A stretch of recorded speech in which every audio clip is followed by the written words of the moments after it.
Hello and welcome into the Take the North podcast presented by Odyssey. I'm Adam Studzinski. I produce this podcast. I'm alongside Dan Wiederer of The Athletic. Mark Grote is on assignment for this post-game podcast. It's another victory podcast. Dan, the Bears moved to 8-3 with a 31-28 win over the Steelers. And I think that I want to start a little big picture. The Bears come into this game. None of their starting linebackers are healthy. One of the guys that's supposed to play for them, Ruben Hippolyte, goes down early in the game. Left tackle Theo Benedette, misses the game. So you have rookie Ozzie Trapillo making his first start at left tackle. And somehow, and also Jonah Jackson, your right guard, misses a brief period during the middle of the game. So you have another rookie, Luke Newman, playing for a little bit of time. And somehow the Bears come into this game and they find in a really weird game that we'll get into. They find a way to win. They're 8-3 and they still lead the division. Dan, your thoughts? Yeah, I mean, you used a key phrase there, finding a way, and that's what this team has been doing here. This is another close win, another one-score victory for this football team, and people can talk about whether this is sustainable or not against better competition as they get deeper in the season. I don't think it matters right now. The Bears are establishing clear-cut direction. They're establishing belief. They're showing you that when they don't have their fastball, they can still win football games. When they don't have their full arsenal of playmakers, they can still win football games. This is how really good teams are built, by going through experiences like this and becoming battle tested. The fact that they were without TJ Edwards, Tremaine Edmonds, Noah Sewell, and then, as you mentioned, Ruben Hippolyte getting injured in the first half, and still managed to survive this game and really played all right defensively in this football game overall. There's some lapses in there that we can get into. It's a testament to just how gritty this team is and has become.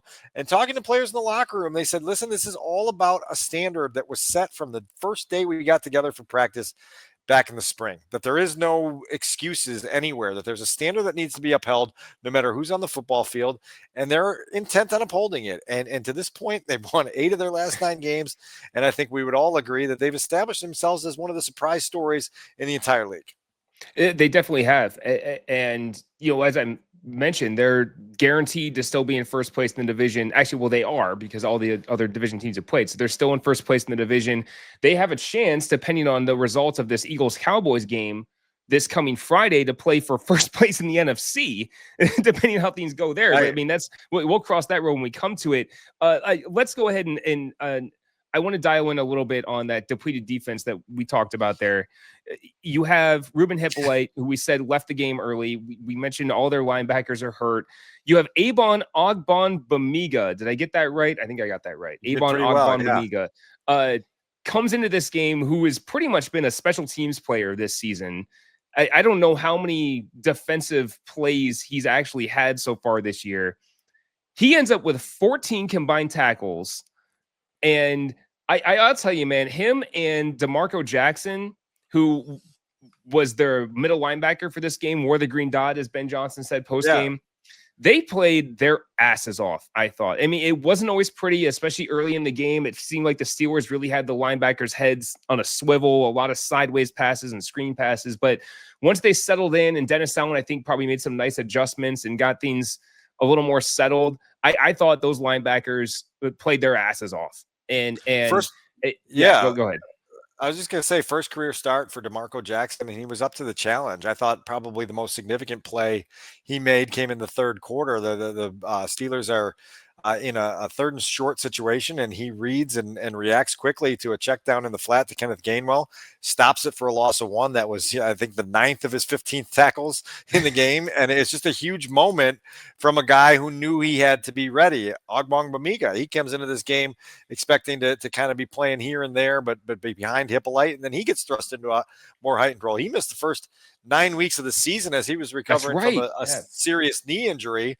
And so he's out here making plays. And so you just you cannot speak highly enough about the resolve of this football team and the readiness of all these players to step in when called upon. Now, I'll throw the asterisk on this since we have to talk about this at some point. Aaron Rodgers declared inactive this morning.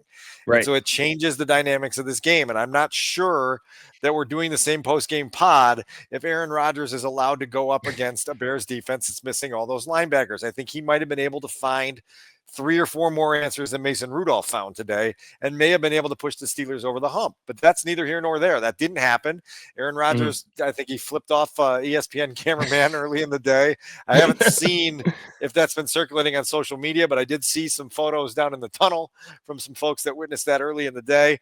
He wasn't able to get on the field today, and the Bears didn't care. They just went out and they handled their business. And look, like those guys played really well. And then I'll also mention the 2 takeaways because I thought there were huge moments in the game. The first one coming from Deshaun Wright on the second defensive snap of the afternoon where he makes an absolutely ridiculous interception on a deep ball to DK Metcalf. I mean, it's impossible to catch that football, much less get both those feet in bounds. An incredible play from a guy who now is like I wrote this sentence in my column today, Adam. Deshaun Wright is the NFL leader in interceptions for the 8-3 Bears. If I had told you that in late August, you would have taken me for a drug test immediately. But that's who these Bears are right now. And then I'll tack onto it the strip sack by Montez Sweat, a huge moment. He's come on lately. That was a big moment, not only to get the football out, but when the Bears were having trouble recovering it, Montez was the guy that got over there and got on it and bought another possession. The Bears turned both of those takeaways into touchdowns. That's the difference in a 3-point win. Oh, yeah, it definitely was. And, Montez Sweat had a great game. You mentioned that he had 2 sacks. He had the sack, fumble, and recovery. And he should have had a 3rd sack, but somehow Mason Rudolph got away with that one. So, all right, we talk about resolve, Dan, and I thought that a really important moment, obviously, in this game was early on. The Bears have that sack fumble that Caleb had, which is probably, let's talk about that play real quick. Probably the worst play that Caleb Williams has had in his career. He's sacked in the end zone. He loses the ball. TJ Watt sacks him, forces the fumble, gets the ball, and gets the touchdown. It's just a horrible play. There's no other way to say anything about it. Just a horrible play by Caleb Williams. So you have that play happen, and now you're down 14-7. Then you turn the ball over close to midfield after DeAndre Swift had a fumble, right, when Bears were trying to convert for a first down. The Bears defense ends up coming up with a stop on a 4th and short the Steelers ran the tush push there, and the Bears come up with a stop. Such an important moment because that you felt right there that moment, if the Steelers score there, field goal, touchdown, you kind of work. I personally at home felt things were going to start slipping away a little bit. They get the stop. Bears offense, Caleb Williams takes over. They go down the field. They tie the game. And after a really weird first quarter and a half, it was tied up. And everyone, I thought, took a deep breath there. Sure. It's a response, right? And it's a sign of maturity from the quarterback, who we can get into more in a minute. You mentioned Swift. He has a really rough day, 8 carries, 15 yards, loses the fumble. I still never saw that football come out in any either in live action or in any replay. It was an odd call, I thought, by the officials because it was hard to know when the ball came out. It felt like the play was stopped and there was nothing on replay to overturn it. But that's neither here nor there. You go back to that strip sack that you mentioned. I tweeted at the time that was probably the worst play of Caleb Williams' career because it's hard to get. It's hard to have a worse play. You're backed up in your own territory. You got to understand awareness has got to take over. Number 1, the football's got to come out. Number 2, if the football doesn't come out, you've got to be able to escape somehow. The last thing you can do when TJ Watt has you grasped in the end zone is to try to desperation heave a ball out with your arm wrapped up. The ball comes out. The Steelers pounce on it for a gift touchdown. Atrocious play. And Ben Johnson didn't mince words about it after the game and saying, look, like that, we cannot afford that. That's inexcusable. There's not much else to say about it. Inexcusable play. But Caleb regrouped. What I am repeatedly stunned by is like you walk out of the locker room after post game and you're like, I don't really think the Bears offense played all that well today. And you're looking at a 31 on the scoreboard. You're looking at a passer rating of 104.3. Caleb throws for 3 touchdown passes. And if this is stuff that you're capable of when you're not playing well, I can only imagine what happens when the Bears find the groove that Ben Johnson thinks they can find. You know what I mean? Like how many years did we go on here and talk about, holy cow, they can't get to 22 points if their life depended on it. Now it's like, it's a rough day, but they scored 31 and the quarterback threw for 3 touchdowns. Like, I don't know what world this is, because you don't feel real satisfied by what you watched, but yet the production is kind of eye popping. It really is. And to add on to that, the Bears had 328 total net yards today. So yeah, and again, you sit there and you say, well, they could have played a lot better, right? It was right. There was a period in the middle of the game, I thought, especially late second quarter, most of the third quarter, I thought that the offense, and Caleb Williams especially, was really sharp. So they kind of found a really good groove there. At one point, after the Bears trailed 21-14, the Bears rattled off 17 unanswered points from the end of the second quarter through the third quarter. So that's where, obviously, it's where the game was won. That's, they end up winning 31-28. But yeah, the fact that they have, there's this confidence with the offense that I think that we're still getting used to, because there was, even after DJ Moore had that personal foul where he had the catch on the sideline where he kind of flipped the ball at the Steelers defender and he gets called for taunting, which, right, I understand, letter of the law, that's a foul, but I come on, it was a pretty weak penalty. But all right. So now it's 2nd and 20, and you're sitting there and watching the game at home, and I had no hesitation that, yeah, they can overcome this, they'll be fine, and they did. Right. They convert it. They end up overcoming it, and they end up getting an easy wide. That was the one where DJ Moore ended up being wide open on a broken play for a touchdown. So the confidence level, right. It's a free play where the Steelers jump off, and it was one of 2 occasions today. There was another one where Caleb threw an interception on a free play late in the first half. But this is a byproduct of a coaching staff that saw some things with the way the Steelers rush and with the way they get off the football to use cadence as a weapon and try to buy 1 or 2 opportunities in a football game to get a free play. They bought 2 of them, and they connected on one for a touchdown. And so it's another sign of coaching competence in a moment where, like you said, in the past, you would have had such a costly penalty like that, and the Bears would have buckled, and they would either punted or settled for a field goal attempt, and you would have been very frustrated. Here, they quickly regroup and turn it into a touchdown, and you're just like, yeah, this is becoming par for the course with their ability to just manufacture their own luck, and so it's really, really an outstanding sign of direction. Now, I'll say this, and you can take this where you want. Probably one of my biggest big picture worries about Caleb Williams is his accuracy. I mean, there's some balls today that he's missing by 2 zip codes to open receivers. And you're like, man, like, this is really an impediment to reaching the next tier of NFL quarterbacking play when you've got receivers schemed open and all you've got to do is make a throw that's on target, and you're missing by such a wide margin. There were probably 4, maybe upwards of 5 throws today where you're just like, yeah, that's not good. And that's got to improve if you're ever going to take that big leap. But that's just a small aside on the entire day. Yeah. So I'm glad you brought that up, because it was weird, because I agree, like, he was inaccurate at times, but the throws he was missing today, and he talked about this in his post-game press conference, the throws he missed today largely were ones he's been hitting this season, like the middle of the field throws on play action, especially guys running crossers deep, 15, 20 yards downfield. He's been hitting those throws. The deep ball accuracy problems he's been having have been, go balls, especially. The throws he missed today were ones he's been hitting this year. So unless we see this continue into next week, those particular misses, I personally am not overly concerned with, because, again, he's been hitting those ones. So I don't know. And it seemed to me, just watching the game, and, maybe you'll tell me if you agree with this or not, it almost as if on some of those throws, he was just on overdrive, like almost putting too much zip on it, not quite letting his feet get set and just deliver the ball, which, again, on some of those middle of the field throws this year, he's actually been pretty good at. So I thought that at times it was almost like he was just too wound up. Maybe that's the word I'm looking for. So yeah, I'll rewatch it, on Monday and try to get a feel for kind of if there's any consistencies or repetitive patterns. But it is maybe it's mechanical thing, I guess, is what I was getting at there. Yeah, and that has crept up at various times where it is, there are fundamentals to throwing the football that have to be adhered to at all times, particularly at this level. Otherwise, you're going to get yourself into some trouble. Steelers probably missed two other opportunities for interceptions that were there for them. That they're probably kicking themselves over for letting those opportunities slip away.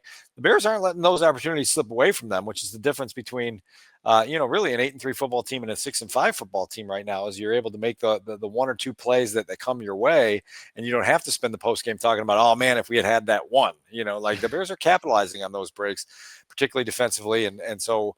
Look, like back to the origins of our conversation here. The turnaround to Friday, Black Friday at Philly against the Eagles is coming quick. And so credit to the Bears for playing the way they did today, but man, they've got to get healthy in a hurry to go play a game on Friday. And we're going to have to see what the offensive line looks like, what the linebacking core looks like. Tariq Stevenson left today's game with a hip issue. Jonah Jackson, as you mentioned, left part of today's game with an eye issue. I'm not sure where that's going to head. It just felt like there were bodies everywhere, right? Both before the game and during the game today. And the Bears are going to have to get their arms around that to get themselves ready, because it's not an easy week to patch things together, because you don't really practice during a week like this. It's a lot of glorified walkthrough stuff and trying to just simulate some stuff. And so this is a fascinating week in a lot of different ways. Yeah, it is. And well, Dan, so since we already alluded to this, the Cowboys beat the Eagles 24-21. So they did. Okay. On Friday, the Bears and Eagles are playing for possibly first place in the NFC. And I don't know. And now we should say the Rams have the Bucks later on. We're recording this Sunday night, obviously. The Rams have the Bucks coming up tonight. So the Rams win tonight, then they'll be in first place in the NFC. But potentially Bears could be playing for first place in the NFC. But we'll get into that later in the week. So, but as you were saying there, the injuries, I think that Jalen Johnson is going to come back on Friday. Maybe Kyler Gordon too, because it kind of seemed like they were close. So I don't know if you have the same read as I did. And I agree. And I know you had a hit on the score this past Friday where you're kind of saying that, playing them Sunday, Jalen especially coming off of a soft tissue injury, was probably a reach. Do you expect either of them to come back on Friday or no? Well, we'll see. I don't know. This won't factor into the decisions on whether they're cleared or not. But Tyreek Stevenson's hip injury is another blow to the secondary, and you'll have to see how you're patching things together. They've taken the full 21-day window with a lot of the guys that they've brought back off of IR, and so they do have some time beyond the Philly game if they wanted to get them ready for the Green Bay game. I'm not sure. I don't have a good read one way or the other on this, and so again, there's not going to be a practice week this week, so it's hard to get out there with your eyes and watch practice and figure out kind of how they're moving around and what it looks like. And so this will be a little bit of a guessing game probably throughout this week, but I certainly think they would like those guys as soon as possible. Particularly as the rest of the defense tries to get itself whole again. Then again, say Tyreek Stevenson was still healthy. What do? You can't take Nahshon right off the field right now. He's making too many plays. He's just making too many plays. And so I don't know what you do. It's a great problem to have, but it's like, man, the guy's leading the NFL in interceptions. It's not a good time to say, hey, we need you to come stand by us for a little bit. Yeah, I had the same thought.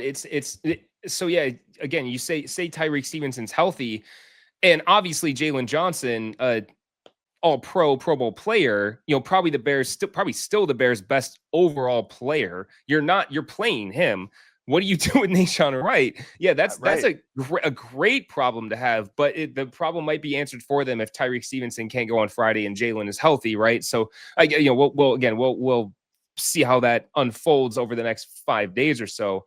Before we get to game balls here, I did want to touch on Ozzie Trapillo, who I mentioned at the start of the podcast, who started at left tackle today for Theo Benedette. And it was weird because after the game, I realized the only time I didn't notice him, right? Only time I heard Ozzie's name was when they said, "Hey, he's starting today," and you never noticed him the rest of the game. I'll let guys like Owen Kreutz tell us how well they thought he played, and we'll rewatch the game and look a little closer at it. But the fact that you didn't notice him out there, I thought was a really positive sign for the rookie making his first start against a solid defense. Agreed, and it'll be interesting to get into the rewatch and see how often they gave him help. I know there was some help when help was required, and just kind of how they helped him get his feet on the ground. It was not a position that he was comfortable at during training camp, which is why they bumped him back over to the right side during that big competition. And so, credit to him. I was bouncing around to a lot of defensive guys in the postgame locker room, so didn't get a chance to go over and hear what Ozzie had to say. Maybe Grote did. Maybe he can fill us in the next time we visit with him, and we can get a little more insight. But yeah, to your point, it was not this, oh God. We're not those oh God moments. Like, I can't believe he's over there, and they're causing so much problems for him. And so, it'll be interesting to see what we see and to hear what the coaches have to say about his first effort out there. Okay, game balls. We can do game balls. The Bears have won 4 in a row. Well, here, how about this, Dan? The Bears have won 4 in a row for the second time this season. When's the last time that happened? Jeez, it's crazy, right? Sorry, go ahead. No, I was just going to say, we're not used to this at all. Jaquan Brisker, I think, got it wrong in the postgame locker room where he's like, yeah, now we've won 3 in a row. And it was like, no, it's 4 now. Again, it's 4 again. It's like we're at a point where we're losing track of the winning streak because the Bears are winning so frequently here over the last couple months. And again, they're doing it in these close games, which is a testament to, again, I think it's a testament to the belief. I also think it's a testament to coaching competence. This coaching staff is not putting them in harm's way with poor game management, with poor clock management. I would say really quickly, one of the more egregious mistakes today was when they took that delay of game penalty down the stretch in the fourth quarter. And Ben Johnson made it clear after the game that, look, in the fourth quarter, I'm not using my timeouts to avoid a delay of game penalty. If we don't get the playoff, we don't get the playoff. But I think that's a philosophy that's served them well for when they've needed timeouts. You want to avoid some of those missteps, but overall, how often have we sat on this podcast and had a long list of coaching complaints? There have been very few, and so it's a great sign and a good thing for these Chicago Bears. Yeah, there's when it comes to coaching, just real quick, and then we'll do the game balls. I thought there was a couple times, I could say we're nitpicking with the coaching staff, which is largely, I think we're all pretty satisfied with the job that they're doing, and we're nitpicking little things like, hey, why not call a timeout to avoid that delay of game? There was a couple 4th downs I felt like the Bears could have gone for to try to bury the Steelers a little sooner than they did. But again, they end up winning the game, and overall, I felt like the coaching staff is Ben Johnson heading the things up is done a really good job. So okay, we'll get into game balls. Do you want to go first or should I? What do you think? And then we'll do one for Grote too. We'll do a third one for Grote. You go ahead and go first. I'll go first, and I'm going to give it to Sweat. And I just think the way he's been playing recently has been matching his compensation. I think it's been matching the expectation you have for a player like that when you make him sort of the centerpiece of your defense, and to see him come up with such a huge play with the strip sack, another sack in the game, as you mentioned, and then obviously the third one. He said he's never had a hat trick in his career, and he was a little disappointed that one got away. But you felt Montez Sweat, and you've heard me for a couple years now say that when you are paid at that level, you're expected to have your presence felt frequently. And Montez is making his presence felt frequently. Today, it was a huge, huge moment in that football game to get that takeaway. And so he gets my game ball. And also, I appreciate you doing Montez Sweat there. A quick shout out to Jaquan Brisker, who you just mentioned, and Grady Jarrett, who had 2 important pass deflections in this game. Each of them had a pass deflection. Jaquan Brisker had the game sealing pass deflection on that 4th down the Steelers had at the end of the game. So that was they were also impactful. My game ball is going to go to Nahshon Wright. So he obviously had the interception. He also had a couple of really good plays in the run game where he was felt like be able to come down and make a play from his edge position. And he also had damn near had a second interception that he made a really good play on the ball. So the fact that he has had the season he has had, as we have talked about here, he's forced his way on the field. And now you're kind of thinking, okay, what do we do? Right? Yeah. What do we do? Yeah. So yeah, Nahshon Wright gets my game ball. And I think that I can speak for the podcast and say that Grote's game ball goes to the entire beat up linebacking core, the combination of DeMarco Johnson and Avon Ogbongbemiga. DeMarco Jackson. Household Yeah. name, DeMarco Jackson. Yeah, DeMarco Jackson, who is he the one that I should have looked this up? Is he the guy the Bears just signed? Oh, like No, this past he's week? he's been here for a bit. He's been on Okay, special okay, teams all year. Jalen okay. Reeves He has. Maben is the guy that That's they the one. just Okay. signed this week. Well, He I mean, spent some time with Ben in Detroit. yeah, none of these guys. Before yesterday, you haven't heard of most of these guys. So even Owen Cruz was talking on the Scores post game. He's like, I'm checking my roster. Who the hell are these guys? So yeah. Right. Anyway, so we'll give a third game ball to the collective linebacking core that stepped up and as I said earlier, really played their asses off. I thought, and did as much as they could have done. So Dan, unless you got anything else, I think we can wrap it up. I'm going to hit you with a handful of 3-word reviews Oh, here yeah, because three we always three love words. when our audience jumps in there, and then we'll get out of here. But Mark Potash, good old Mark Potash, friend of the podcast. He's also co-opted this 3-word review on his own Twitter account. No, Mark, I don't know about that. But he dropped into ours. Mark. What the hell? He dropped into our mentions and gave "Get well soon." That's a good one for today for sure. Joel Browneld echoes your sentiments from the start of the podcast. Found a way. That's what this team is doing tremendously right now. David Snedeker offers, who needs linebackers? Well, the Bears do. They need a bunch of them. They've got a few that can play. But hey, kids, if you're out there and you can play linebacker, send your resume through Haugh this week. Greg Johnson gives us Rodgers for sale, which I like that one. With a little jibe at Aaron Rodgers, given his ownership of the Bears.